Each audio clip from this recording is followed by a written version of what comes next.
Brothers Yuri and Andre Duplessis, BB Auto Nissan Hardbody, and husband and wife Niels and Zelda van der Walt will fly the Nissan flag in Class E. Henry Zermatten and Bodo Schwegler will make a popular return to Class D in the PlayStation Mastercraft Mitsubishi Pajero, while Harrismith-based father and son Johan and Martinez van der Marwe will again campaign their Giovanni Coltradeo in Class D. Mike Tomset and Brian Haviland will be in the lone Mitsubishi Colt in the highly competitive Class T. We are running a 3.3-litre V6 Mitsubishi motor, modified from the standard 3-litre.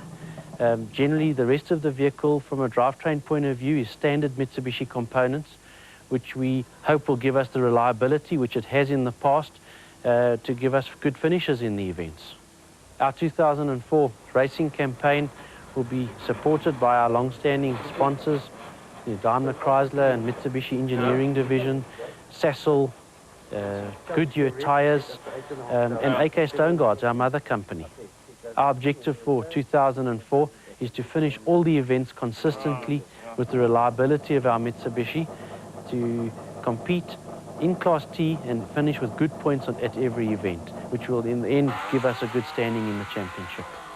Our vehicle, compared to the balance of the competitors in Class T, is not as fast and doesn't have the same suspension ratings, but we will get there on the reliability of our vehicle and consistency. Arthur Van Swiel and Piero Antiga will again campaign their home masters Isuzu KB320 in Class D and can expect tough competition from Nampo 400 winners Hannes Steyn and Oki Fari in their ex-Mark Corbett Class D Isuzu. Chevrolet will be represented in Class F by the Kopenhagen Hotel Super Team entry of Andre Buerta and Beans Haydenrecht. Brothers Mark and Stuart Muffet will campaign the Bosel Land Rover in Class D.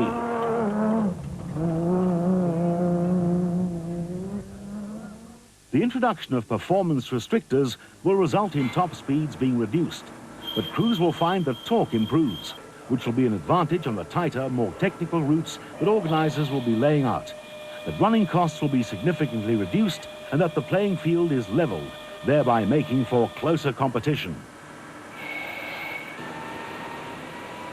Basically, we introduced the restrictors into off-road racing in order to reduce the top-end speed of the motorcars, which was felt to be getting extremely dangerous.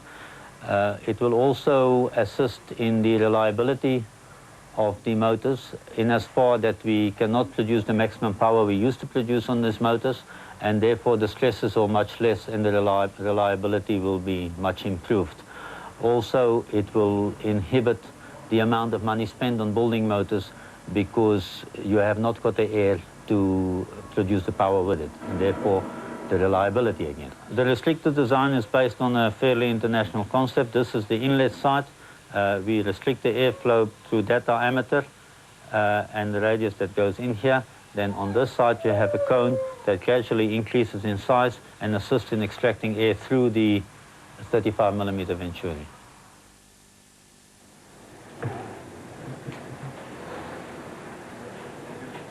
Well, just to give you a little bit of an input with what we've had to do with the changes on with running a low compression ratio in the restrictor system, what we found is that certain intake manifolds work better than others, and again it's worked cost effectively as well, in that we've actually gone back to standard components on this car, whereas before we had a very sophisticated intake manifold system with 6 big trumpets going down. We've now been able to go back to a standard intake manifold, which obviously cuts costs a lot. And in fact, it actually improved the power and torque with running a restrictor. So it's proving to be a good system, I think. We wanted to cut the costs in off-road racing and reduce the speeds, and already we're seeing that it's already becoming cost-effective, and I think it's been a very good move. I can't see any negatives about the restrictor, and certainly until we went and did the Dakar program, I was negative at that time because I thought it would take away from the performance and the mystique of the Class T cars. But we've made the restrictor slightly bigger, which will maintain a certain degree of performance. But the cars will still be exciting, I'm sure. The positives are that it reduces engine RPM, which will cut the cost. It enables now competitors with a compression ratio to use pump fuel, which should help them. And I think it will bring the whole performance closer from one manufacturer to another. So we're going to get closer racing, and that's got to be good for the sport. The ABSA Off-Road Championship Special Vehicle category is developing into a horsepower war, especially for competitors in the hotly contested Class A for unlimited space frame vehicles. And the first event of the season, the Nissan Dealer 400 in Darling on March the 19th and 20th, has the makings of a dogfight. Special vehicles are not subject to the performance restrictor rule in force for production vehicles until June this year. And in the interim, crews will take full advantage of the massive power developed by the various power plants, which include Porsche, Chevrolet LT1, BMW 540 V8, Mitsubishi supercharged 3.5 V6, Nissan V6, Audi V8 and Lexus V8 units fitted to Class A vehicles weighing between 1,000 and 1,400 kilograms. Former special vehicle champion Shamir Variawa and co-driver Zayn Mullah returned to competition in the brand new Oven Fresh Biscuits Porter, which is fitted with a Schnitzer BMW 4.6-litre V8 engine, developing over 500 horsepower. After winning the 2000 championship with the V4 Jimco, in 2001 we raced the V6 Jimco, and then we laid off for 2 years. Reason being we needed a more efficient car. We went out and bought the Porter PR1, which is I think the ultimate in a special vehicle class. As for the car, compared to other imported Sandmasters, the car, I mean, you can see the attention to detail here, work on the front suspension. It's based more on a trophy truck setup in the States. The whole front suspension, it has 22 inches of travel in the front.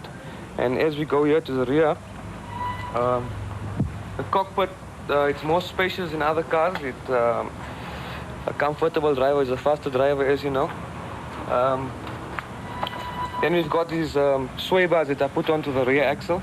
It's the first time it's been put onto a special vehicle.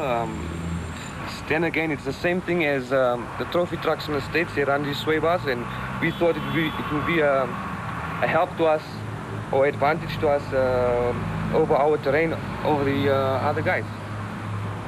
And then we go here to the motor. It's 4.6 BMW X5. It's obviously worked. Use all carbon fiber air ducts. It's carbon fiber trumpets. There's a lot of carbon fiber work in the car. And we go to the transmission. We're using a 4-speed Fortin gearbox for the time being. We were hoping to run the 5-speed sequential gearbox for this race, but unfortunately not.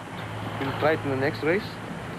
Yeah, better braking, a whole lot.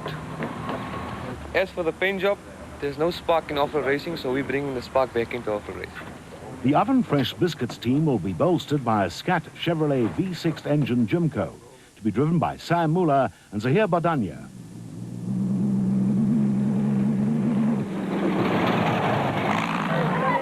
Last year's Toyota 1000 Desert Race winners, John Weir Smith and Jeff Minute, will again be in action in the completely rebuilt Class A Kopanong Hotel Super Team Jimco, which is fitted with a BMW 540 V8 motor. I think it was a combination of things. Firstly, I think we bit off more than we could chew with the amount of cars that we put together, trying to grow too quickly, trying to do too many things, and a lack of discipline, a lack of organization. Few problems with technical issues regarding motors, cooling, things like that.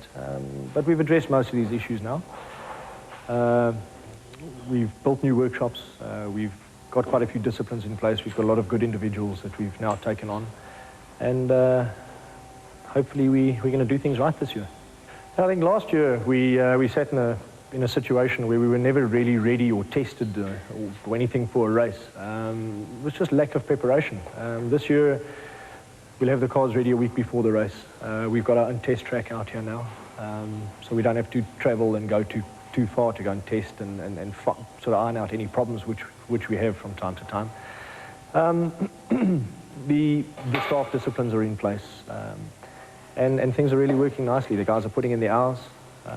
We've taken on appies as well, which we're in the process of doing a little bit of training, so they can assist with the build process. Well, the privateers are throwing quite a lot of money into sport now. We've got a tongue that's now taken on a new motor with a whole lot of horsepower, and I hope he can control it in the dirt. Brandon's done a fantastic job with BAT. He's had the resources. He's had a lot of the disciplines that were in place, and the time, obviously, to do it as a full-time job. And he's really done well, and I take my hat off to the team. I think the more competition that we have within the privateers and the more money that's thrown at the sport, it's going to create a lot of opportunities from corporate sponsor point of view. And I think competition's healthy. The decision to move to these new premises here near the Kopanong Hotel was a team decision based on our restructure of the team and our very exciting appointment of Rob Knight, our new workshop manager. And he lives here on the premises, so we have somebody 24 hours a day to look after the cars and oversee them.